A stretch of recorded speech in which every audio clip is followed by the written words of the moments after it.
G'day trendsetters, Greg here from Fishplate Films, and welcome back to another update, I guess, on our NCE BD20 Block detectors. So I've wired a couple up, and as I said before in the first episode of this, that I'm using them to trip relays, so they will be interacting with the relay interlocking and won't be hooked into JMRI as yet.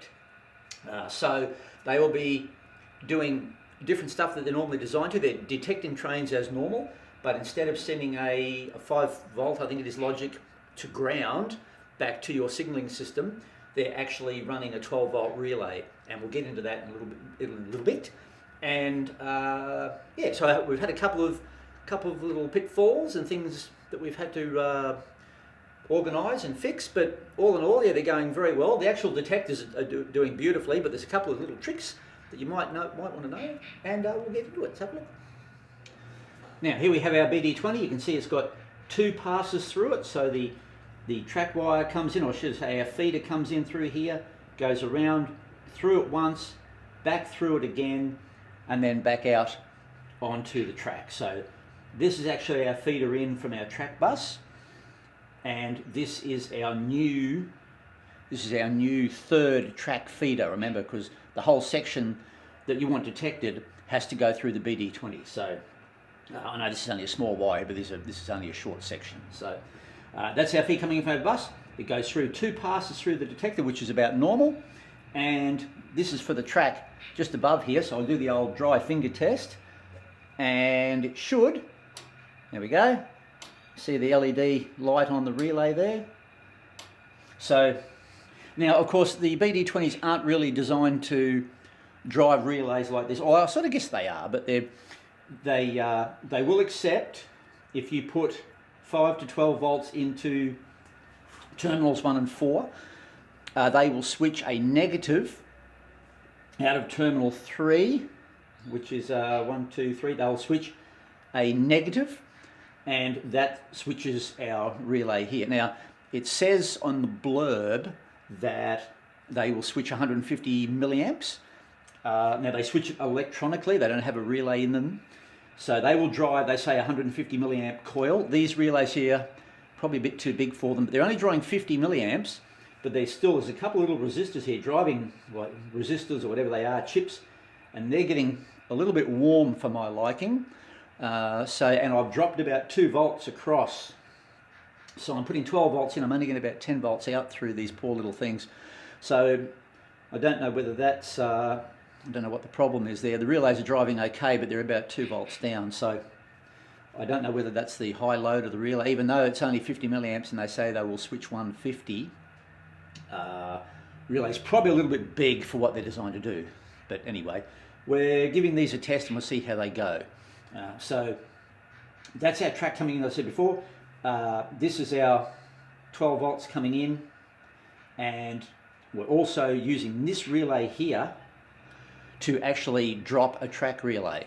So remember, with all signaling, when a track is in good condition or clear, all relays will be energized, so everything is fail safe. So unfortunately the BD20s aren't fail safe. They only detect a train. They will produce power when a train is there. And in real railway signalling, that is not correct, because if a train is there and the power has failed, then you don't see a train. But of course, these things aren't made to be fail-safe. That's the difference between our, I guess, semi-prototype signalling and real signalling. In real signalling, everything has to be powered when the track is clear, and if there's any fault at all, then the track will revert to an occupied state, as in fail-safe. So this part isn't fail-safe, but I'm using this relay.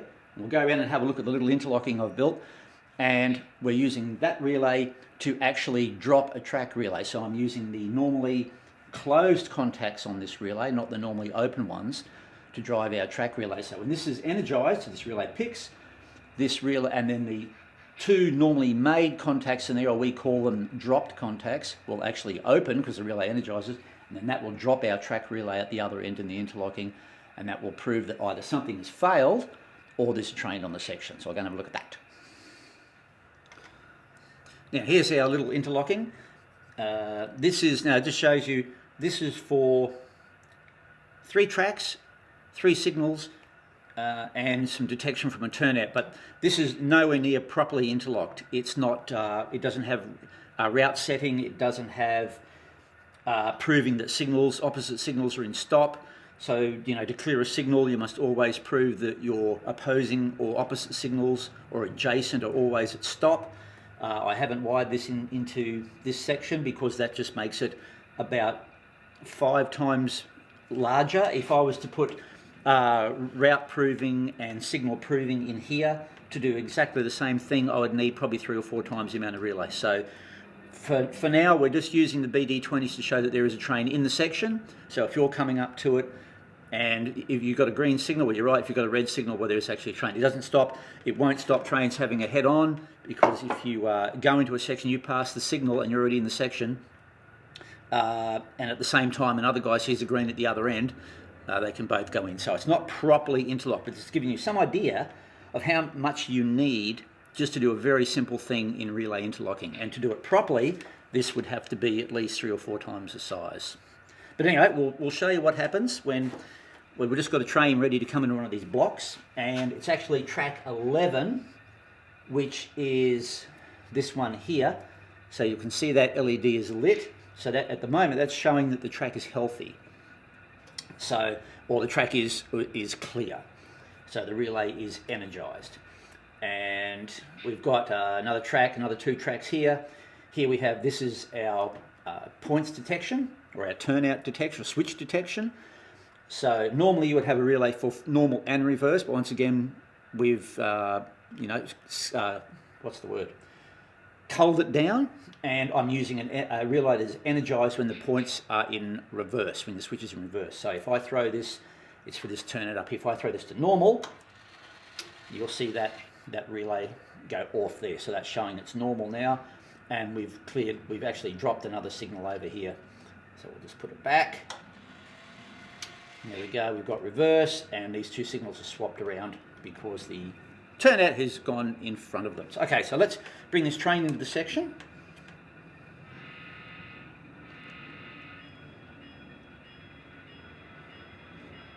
Now, just for a bit of this train has a Atlas -8 40BW on the front, sorry, 40CW. Lovely yellow codes. I really like Atlas. They come really well detailed. They're quite easy to fit decoders in. This is the silver series. If Atlas made modern locomotives like Gevos and Aces, I would buy them probably over Kato. Atlas, get your ass into gear and make some nicer stuff, or more modern stuff, because the older stuff you make is really nice. The silver series. And behind that is the Walters Proto Drive, but behind that, oh, now look, I'm talking, there we go. Track 11 has now dropped, and we should have lost a signal. Yes, we've lost signals 2 and 3. So this is up here, 2 and 3. The same thing when they're green, the relay is lit to show that it's healthy. If we lose current, or if there's a voltage issue or anything along the line, the signal will revert to red, the relay will drop. We don't want the relay having to pick to get a red signal, because that's not fail-safe. So now the relay has dropped, and that has given us 2 red signals at this passing loop here. So I'll bring this train around. Yeah, now the second loco is a Walters mainline SD70A, so I did the review on. Also very nice, lovely driveline, beautiful, but lacking in detail. Why do we have to compromise, trendsetters? It's given me the tom tits, How long have we been model railroading? Nearly 100 years? Manufacturers, get your freaking act together. And that goes for all of you. MTH, you're a bloody disappointment too. I don't know. Why do we have to compromise? They're toys, for Christ's sake. Can't build. Anyway, I got the shits now. All right. But honestly, and while I'm raving, concrete tied turnouts. Where are they? Huh? I'll say that again. Honestly, no wonder people get out of the hobby. Some of the things are so far behind. We've gone so far in some things, and we're so behind in others.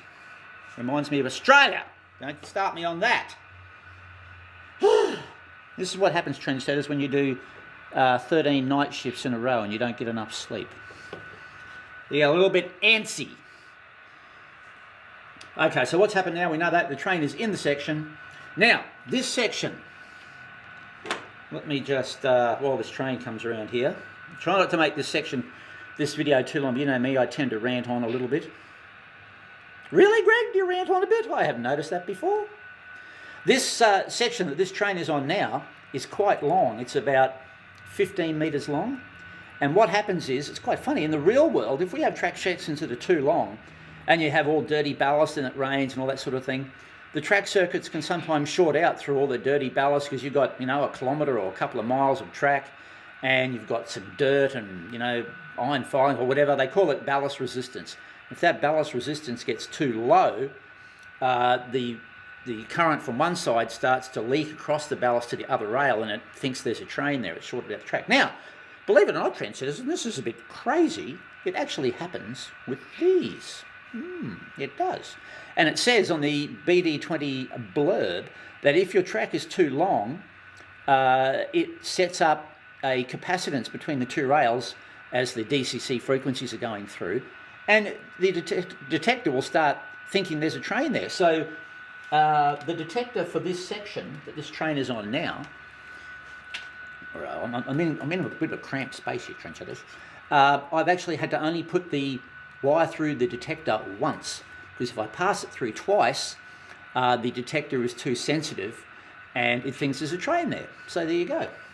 And on big layouts, for even longer track sections, then if you go and ballast the track, and if it starts leaking across through the glue or whatever, if you're a bit heavy-handed with the glue, you actually have to put a resistor or a pot on the detector to desensitize it even further.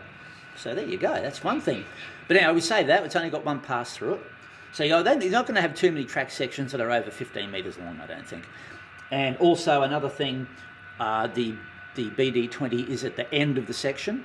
So I think it's probably, on long sections, it's probably better if you put the BD20 in the middle. So you run your feeder out and run it to each end of the track, rather than have the current going all the way along and then having it at one end. So anyway, we sorted that out. Now the third loco on this consist is a Kato. Yeah, Kato-9. All with tsunamis. Or tsunami 1s. We haven't got our tsunami 2s on the layout yet. Still struggling with the lighting in them. We'll get there eventually. Okay, now we're going into the passing loop. So this is track 12. So we'll see track 12 drop or become occupied. And we'll also see track 11 pick, because I don't have any resistors on my rolling stock yet. So as soon as the locomotives leave track 11, that will pick, or the track, well, if I don't push the relay out, and track 12 will become energized. And as soon as track 12 becomes energized, there's a signal here, we will lose one of these signals as well, because track 12 is energized.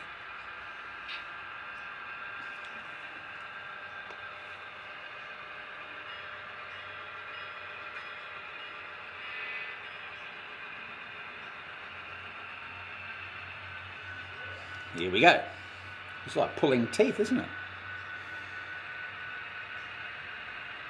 I've even had to do circuit diagrams for this. Here we go. So we'll see track 12 drop, and we'll see track 11 pick.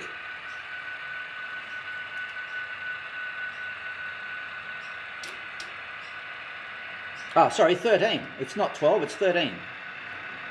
Goodness me. So now our locos are both tracks, 11 and... There we go. So now our locos are off 11, and we've occupied track 13 now. And we've also lost signal 2, because that's gone back to stop, because there's a train in the section. Now another thing, trendsetters, is because we're using relays, you can hear when the BD20 is tripped, because you can hear the relay click.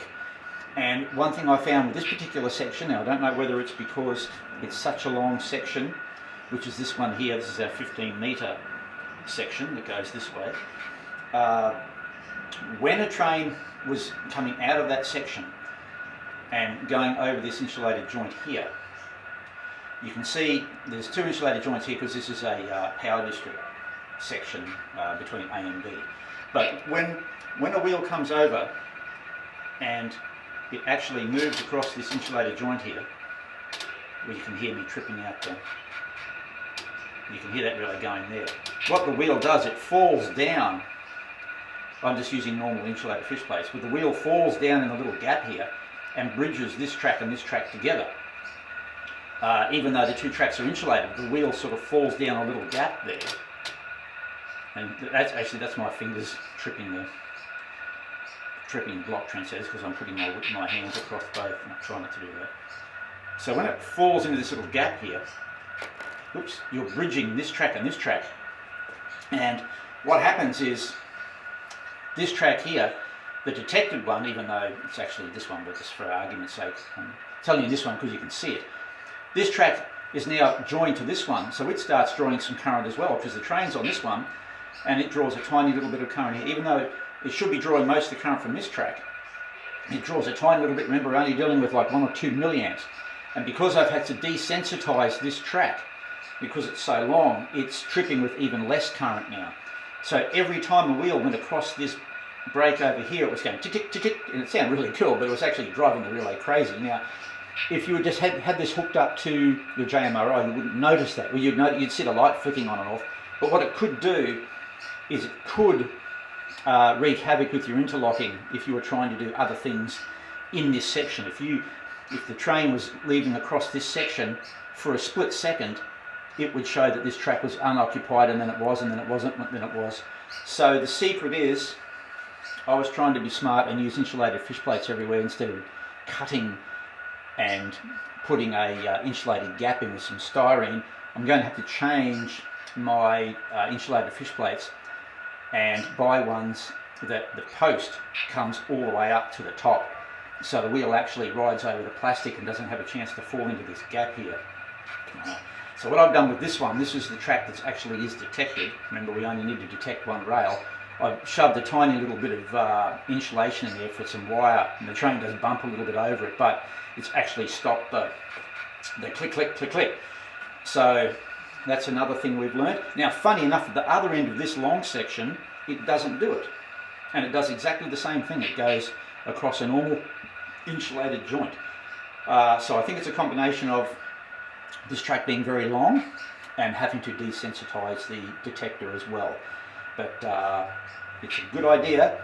And so most people that put this in end up cutting their rails because they want track blocks everywhere. Then you glue in a bit of styrene in here, and I think that's probably, even though it's a pain and you're cutting your track, I think it's a better idea because you're stopping this potential for a wheel to bridge across this gap here. So there you go, learn something every day, trendsetters.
right, so there you have it, Trendsetters. Just a quick update on the BD20 Block detectors and how I'm using them. As I say, it's probably different to how most people would use them. And I think the relays that I'm driving with them are probably a little bit too big, but it's sort of only a temporary thing. But it's fun to do some relay interlocking, similar, well, not similar to what I do at work, but on the same lines as what I do at work. Nowhere near as complicated as real relay interlocking. Fail-safe relay interlocking. Well, mine's semi-fail-safe here. So there's no route selection, there's no signal proving, that just goes to a whole new level. And it would require literally hundreds of meters of cabling to do that, because you have to prove that the signal's right at the other end or it stops, so that means you have to run wires all the way from there, all the way back to this interlocking. If this interlocking has to talk to the next one, and it goes on and on and on and on and on. But for now, it's good to know that a train is in the section, so at least you can't send another one in on top of it, and so accidentally, so that's good. So anyway, that's it for now. I'll keep it short, try and keep them shorter, and there's more interlocking coming, and we'll be doing a bit more as we go around the layout. Once we get a bit more signaling in, then we'll go for a few more op sessions and run sessions, because it's getting a bit complicated for new operators here to know where they're going. We have problems with people almost running trains together and all that sort of thing. So anyway, thanks for watching, and all the best to everybody in the States with the hurricanes and the typhoons and all the other crap, and and Donald Trump and all that. Someone's got to say it. And with the fires too, I think in California, some of the fires here, the Mother Nature's not happy, Trendsetters. Anyway, take care, all the best, and we'll talk to you very, very soon. Hooroo from the Birdwood Sub. Bye-bye.